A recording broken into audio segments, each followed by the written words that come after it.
चलिए जानते हैं तारीख के सबसे बड़े सांप की कहानी, जो सिर्फ बड़ा ही नहीं था बल्कि एक गुमशुदा दुनिया का बादशाह था।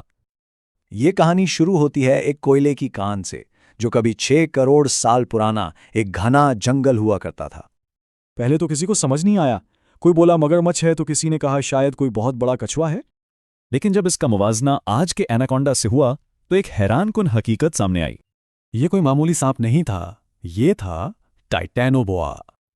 और ये दरियाफ्त कोई एक दिन में नहीं हुई, बल्कि इसके पीछे दहाइयों की मेहनत और तहकीक थी।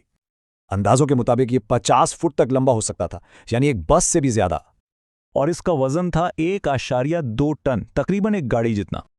तो सवाल यह है कि आखिर एक सांप इतना बड़ा कैसे हो गया? उस वक्त ऐसा क्या मुख्तलिफ था?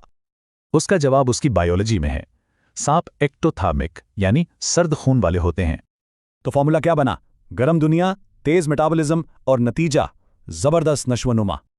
6 करोड़ साल पहले इसकी दुनिया एक भट्टी की तरह थी, जहां दर्जा हरारत 32 डिग्री से ऊपर ही रहता था। लेकिन इतने बड़े साइज का एक मसला था, जमीन पर यह अपने ही बोझ तले दब जाता। इसका हल सादा और बहुत खतरनाक था। उसने पानी को अपनी शिकारगाह बना लिया। बिल्कुल मगरमच्छ की तरह ये पानी में छुपकर घात लगाता, जहां पानी इसके वजन को भी सहारा देता। जब ये अपने शिकार को जकड़ता था तो उसकी ताकत 400 psi से भी ज्यादा होती थी। यूं समझें जैसे 2 हाथी किसी के सीने पर खड़े हों। ये दम नहीं घोंटता था, सीधा कुचल देता था। इतनी तवानाई के लिए उसे बड़े शिकार की जरूरत थी, जैसे अपने दौर के दूसरे दीवकामत जानवर। और फिर खोपड़ी के फॉसिल ने राज खोला कि ये अपने सर से 3 गुना बड़ा जानवर भी निगल सकता था। ये अपनी गरम दिलदली दुनिया का बादशाह था, लेकिन वो दुनिया हमेशा रहने वाली नहीं थी।